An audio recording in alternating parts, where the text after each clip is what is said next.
వైఖరి ప్రభుత్వం నుండి వైఖరి ప్రభుత్వం నుండి వైఖరి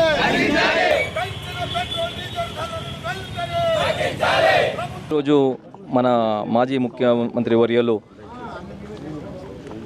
వైఎస్ జగన్మోహన్ రెడ్డి గారు ఆదేశాల మేరకు ప్రతి నియోజకవర్గంలో పెట్రోల్ డీజిల్ ధర పెంచిన దానికే ప్రతి నియోజకవర్గంలో ధరణ జరుగుతుంది. అదే మాదిరిగా రాజధాని కూడా జరుగుతూ ఉంది. సో మనము అడిగేది ఏమంటే వాళ్ళు మన జగన్మోహన్ రెడ్డి అన్న సీఎంగా ఉన్నప్పుడు మేము వస్తే అది చేస్తాం, తగ్గిస్తాము, అది చేస్తాం, ఇది చేస్తామని. ఈరోజు మీరు ఇది వచ్చేటప్పుడు గూగుల్లో చూస్తూ ఉంటే ఇండియాలో హయ్యెస్ట్ పెట్రోల్ ధర ఎక్కడుందంటే ఆంధ్రప్రదేశ్లో ఉంది. ఏం చెప్పండి, ఎలక్షన్ వచ్చి ఫస్ట్ కుర్చీ తీసుకున్నాక ఫస్ట్ పని చేసేదే మనం తగ్గిస్తామని. పెట్రోల్ ధరలు ఎక్కువ ఉంటే ప్రతి ఒక్కటి ఎక్కిపోతుంది. ఎరువులు, రైతులకి ప్రతి ఒక్కటి ఇబ్బంది. డైలీ ట్రాన్స్పోర్ట్ లేకుండా ఏమి జరుగుతుంది ఈ రోజుల్లో? ఏమి జరగదు.